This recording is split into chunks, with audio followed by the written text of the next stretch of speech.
Selamat jumpa pemirsa, kembali Anda saksikan Buletin Internasional, mengajak Anda menyimak beragam berita dari mancanegara bersama saya Clara Hutaur. Dan berikut ini ringkasan Buletin Internasional. Kebakaran hutan meluas tak terkendali. Badai Odil terpa Meksiko. Kembali ke bangku sekolah. ATM air untuk warga Delhi. Pemirsa, sebuah informasi dari negara Paman Sam akan membuka perjumpaan kita kali ini. Kebakaran hutan berkobar tak terkendali di negara bagian California dan Oregon, Amerika Serikat. Ratusan warga terpaksa mengungsi dari rumah mereka. Kobaran api meluas tak terkendali di negara bagian California dan Oregon hari Minggu waktu setempat.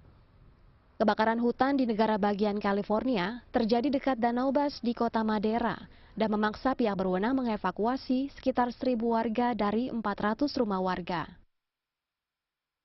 Api dikabarkan merusak atau menghancurkan 21 bangunan. Sementara kebakaran hutan juga terjadi di wilayah utara, sekitar 97 km di sebelah timur kota Sacramento, wilayah El Dorado, dan memaksa warga untuk mengungsi. Kapolda El Dorado menuturkan warga yang menghuni sekitar 406 rumah juga telah diminta agar bersiap untuk dievakuasi. Sementara itu, kebakaran hutan di negara bagian Oregon melalap kawasan hutan nasional Mount Hood yang terletak sekitar 32 km di sebelah timur Portland. Petugas terpaksa menutup area perkemahan, taman rekreasi, dan akses jalan raya menuju kawasan tersebut.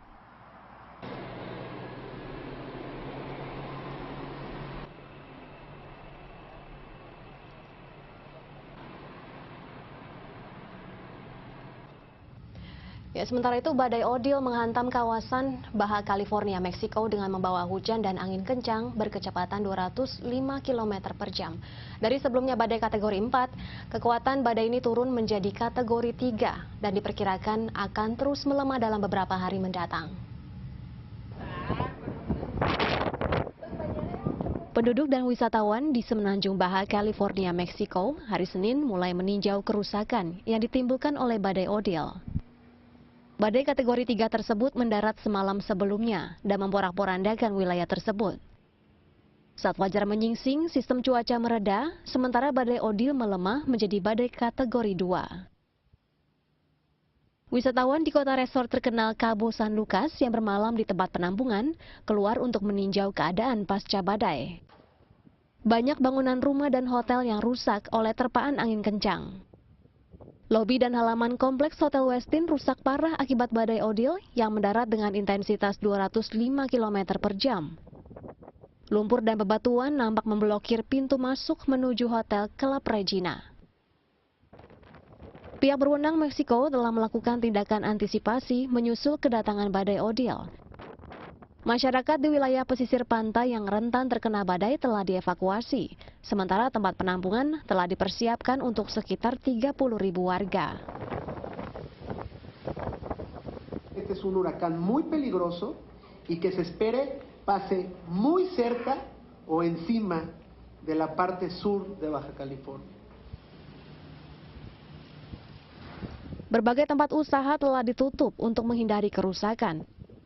Beberapa jam sebelum badai mendarat, hujan dan angin kencang mulai menerpa hari Minggu sore. Area pantai ditutup lantaran adanya gelombang tinggi. Kendati pun diturunkan menjadi badai kategori 3 dari sebelumnya kategori 4, Odil masih berpotensi menimbulkan kerusakan parah. 800 marinir telah disiagakan, petugas juga diperlengkapi dengan peralatan berat di area yang rawan terjadi tanah longsor. Antrean panjang terlihat di berbagai SPBU dan supermarket setempat. Pasalnya warga berduyun-duyun membeli persediaan makanan, air minum kemasan, senter, dan baterai. Badai Odil diprediksi akan melemah dan kehilangan kekuatannya dalam beberapa hari mendatang.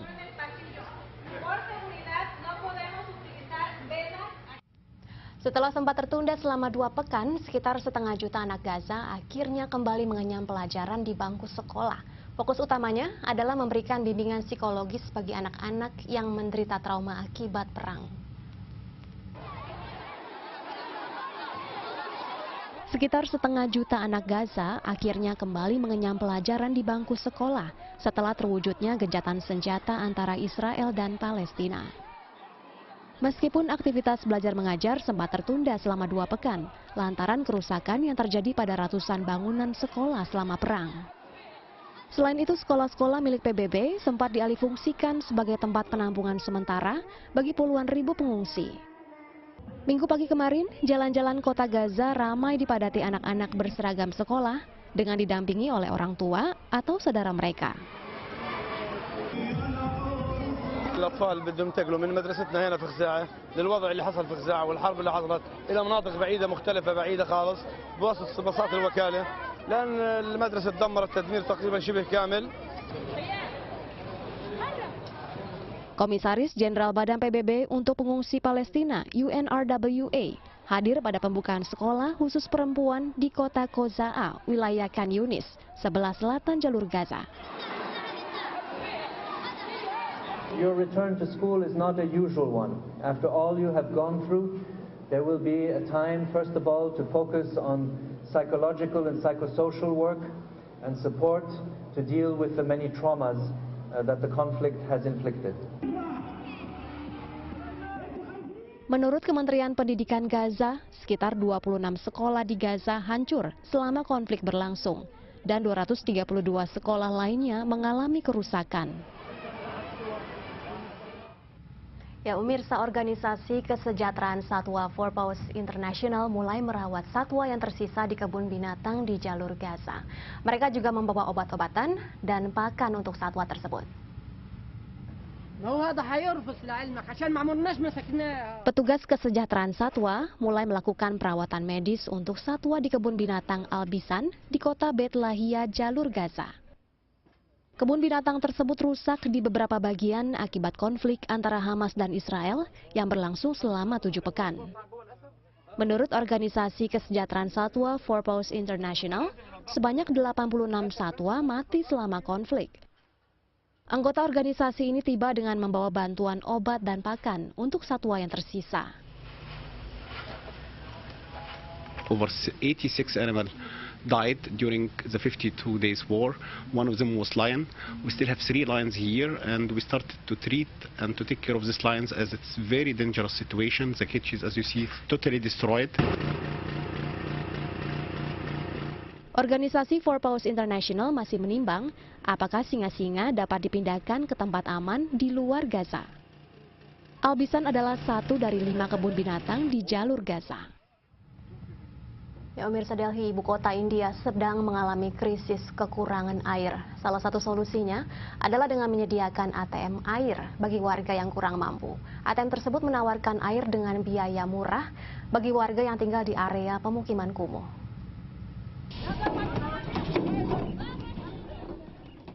Jutaan warga Delhi hanya punya waktu 15 menit hingga 1 jam untuk menampung air setiap harinya.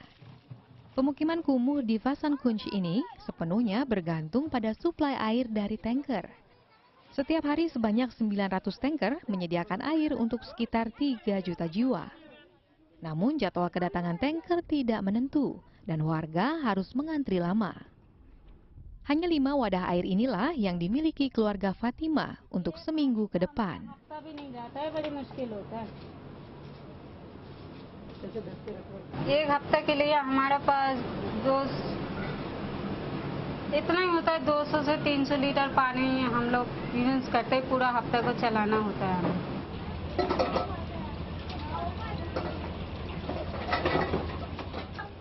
Sebagai perbandingan, rata-rata keluarga di Amerika memakai 1.500 liter air per hari, sedangkan keluarga Fatima hanya memakai 50 liter air per hari. Di Delhi, kekurangan air tidak hanya melanda warga kelas bawah. Warga kelas menengah ke atas pun hanya mendapatkan aliran air selama 1 jam per hari untuk memenuhi tangki air mereka.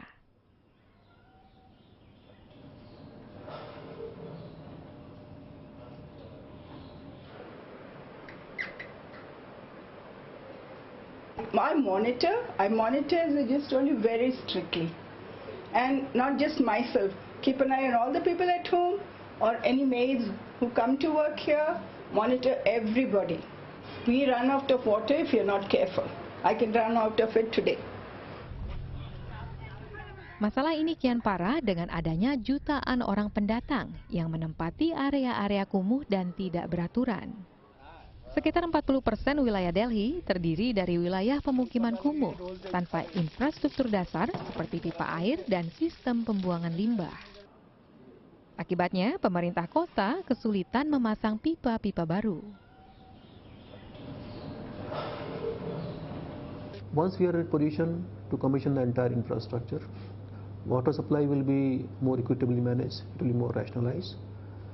But what is crucial is that we should be able to get additional water also.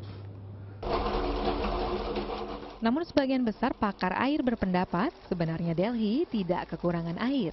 Hanya saja dalam proses pendistribusiannya banyak air yang terbuang sia-sia.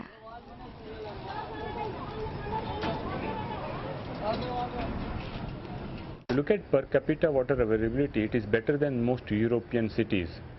It's better than Singapore, Korea, and number of such South Asian cities also. So Delhi is a privileged city in water use. Delhi should not be getting any more water from any source outside Delhi. Delhi should be asked to put its house in order in terms of the water resources available within Delhi. Diperkirakan sekitar 40% suplai air terbuang sia-sia setiap harinya dalam proses pendistribusian air. Selain itu, sumber-sumber air di kota Delhi banyak yang sudah tercemar sedemikian parahnya, sehingga tidak dapat diolah menjadi air minum. Kini pemerintah kota Delhi telah memasang sebanyak 13 ATM air di Sabda Gefra. Dengan ATM ini, warga bisa mendapatkan air bersih dengan biaya murah, sekitar 5 sen per liter. Not every family can actually buy a domestic purifier, right? They cannot afford it. Obviously, packaged drinking water is way too expensive, as it's not very, is not a very affordable option for these people. So what you do is you provide water at pay-per-use basis, which is purified here in the vicinity where they live and is available 24/7.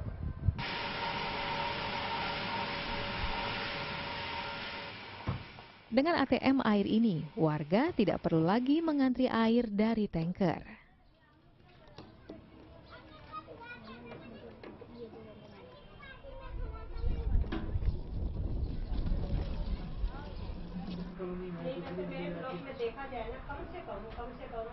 इसका काफ़ी फायदा है, कोई बीमारी नहीं लगती है, अच्छा पानी है पीने के लिए खास करके, और सस्ता का सस्ता पानी है। आगे बिसलरी लेंगे तो 20-25 रुपए की पड़ेगी, और ये पानी 30 पैसे लीटर मिल जाता है हमें। Pemerintah Delhi pun telah memesan sekitar 500 ATM air untuk ditempatkan di seluruh kota.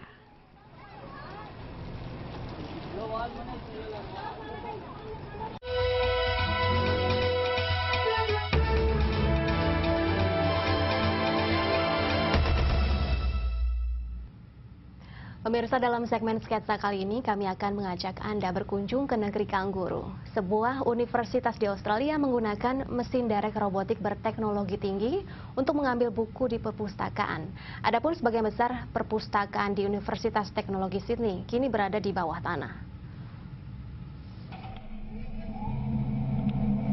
Universitas Teknologi di Sydney, Australia mulai menggunakan teknologi robot yang bernilai jutaan dolar untuk mengatur lebih dari 300.000 buku di perpustakaannya. Buku disesuaikan dengan label identifikasi frekuensi radio. Buku-buku yang lebih jarang dicari disimpan di kontainer baja galvanis hingga 5 lantai di bawah tanah. Menurut pustakawan universitas tersebut, Molbooth, proyek ini bertujuan untuk mengosongkan rak, namun tetap menjaga kemudahan akses mencari buku-buku penting. What we've done is select the least well-used books, although they can be quickly retrieved, and we've put them in here. That then opens the library up for other purposes. Teknologi ini membuat para mahasiswa tak lagi perlu mencari sendiri buku-buku yang mereka perlukan. Mereka cukup mengakses komputer berlayar sentuh untuk memesannya. Lalu mesin derek robotik akan mencarinya di tempat penyimpanan bawah tanah. We've had over 600 requests already, so it's just a month's worth. And that's the kind of statistics that we're getting back now. So I think it will get more popular as the students know more about it. We have been communicating to the students that this has been coming for quite some time. And I think the benefit of this particular service is they don't have to look for the book. We'll bring it to them, put it on an open shelf so they can actually just come and collect it. Proyek ini membutuhkan biaya 304 miliar rupiah. Namun proyek tersebut terlihat sebagai alternatif yang lebih murah ketimbang membangun perpustakaan yang baru di lokasi real estate utama seperti di pusat kota Sydney. Iklim di dalam tempat penyimpanan buku pun dikendalikan. Paritnya mampu melindungi buku-buku kuno dari kerusakan akibat jamur, debu, dan air. Menurut pihak universitas, proyek bernilai jutaan dolar ini tak akan terlihat berlebihan meskipun dipublikasikan lewat internet. Sejumlah perusahaan kecil dengan gadget unik mereka berlomba menarik perhatian pengunjung di pameran IFA yang digelar di Berlin, Jerman belum lama ini. Banyak gadget yang meski terkesan aneh, namun bisa jadi akan populer di masa mendatang. Seperti apa? Berikut ini selengkapnya. IFA di Berlin adalah pameran teknologi konsumen terbesar di Eropa yang diikuti oleh perusahaan-perusahaan teknologi berskala kecil. Dengan dana penelitian dan pengembangan yang terbatas, perusahaan-perusahaan tersebut sulit bersaing dengan perusahaan-perusahaan besar dalam memperebutkan pasar. Namun di sisi lain, tanpa adanya tekanan pasar, mereka mampu memproduksi solusi desain unik yang bisa jadi merebut perhatian konsumen. Salah satunya adalah speaker atau pengeras suara yang mengambang di udara, buatan perusahaan Taiwan Azui. Pengeras suara ini mengambang dengan bantuan magnet-magnet pintar yang terdapat di dasar peranti tersebut. Kualitas audio speaker mengambang ini diyakini lebih baik daripada speaker biasa. Selain mengambang, speaker tersebut juga bisa ditempelkan pada benda-benda yang terbuat dari logam. Can listen to music with a very good sound quality because it's not attached to any surface. So the sound quality is good and clear.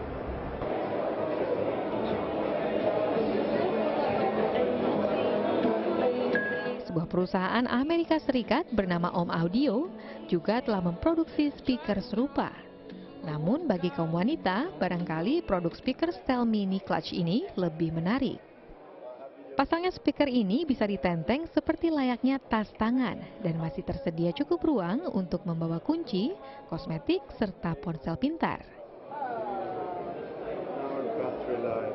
Available already, I presume? Available end of October. We wanted to do something for the girls, so many products, particularly Bluetooth products, audio products, are designed for men and men only.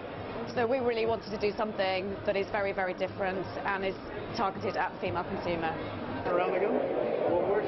Pengunjung berkantong tebal barangkali akan tertarik pada Alpentab Wonderworld, yaitu tablet yang terbuat dari kayu Austria. Dengan berat hanya 380 gram.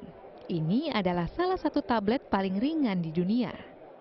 Tablet ini hanya diproduksi dalam jumlah terbatas, yaitu sebanyak 1.000 buah, dan harganya dibanderol senilai 1.000 euro, yang setara dengan 15,4 juta rupiah.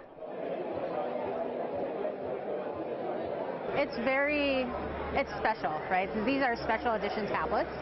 There's only about 1,000 of them made, so you know it's very niche.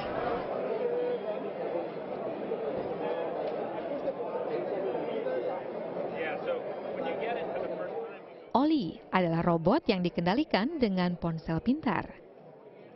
Robot buatan perusahaan Sphero yang berbasis di Colorado ini dapat terhubung dengan iOS atau peranti Android lewat Bluetooth dan dapat dioperasikan maksimal sejauh 30 meter dari ponsel pintar.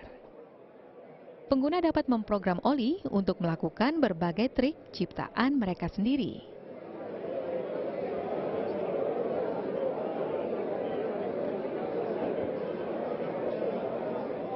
It's for anyone who loves driving and doing crazy fun things with smart toys. So it's for children or people who act like children. Produk bernama Mother atau ibu ini adalah buah pikiran wirausahawan asal Prancis, Rafi Halajian. Peranti yang berpenampilan mirip boneka Rusia ini terhubung ke internet. Mother bertugas melacak 6 buah detektor gerak yang disebut cookie yang bisa dipasangkan pada apa saja. Misalnya saja untuk menghitung berapa kali pintu kamar mandi dibuka dan ditutup.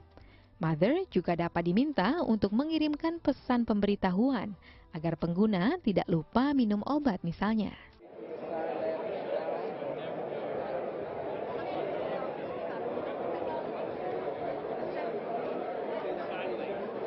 You can decide you are going to put a cookie on your front door, and so that if the door opens while you are not here, you can receive a notification on your smartphone. Or you can put a cookie in your pocket to count the number of steps you're making and the number of calories you are burning. Or you can put one cookie on your pill box so that if you forget to take your pills, you will receive a reminder saying you have not taken your pills last night.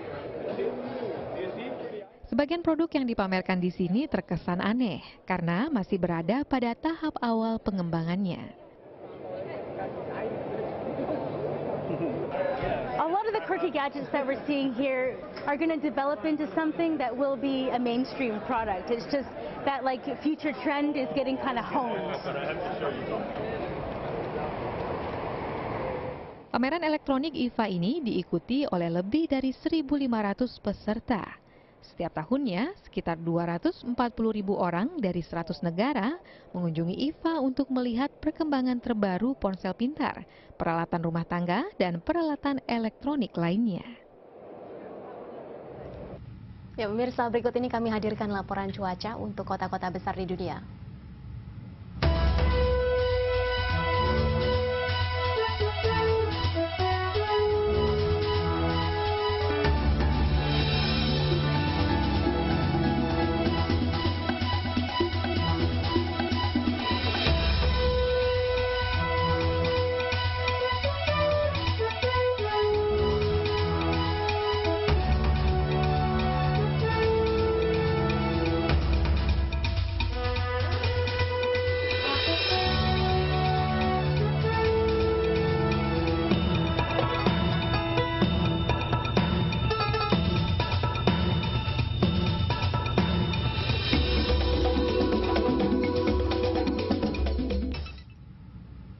Demikian buletin internasional hari ini. Saya Clara Hutauruk, undur diri dari hadapan Anda. Sampai jumpa esok hari di waktu yang sama.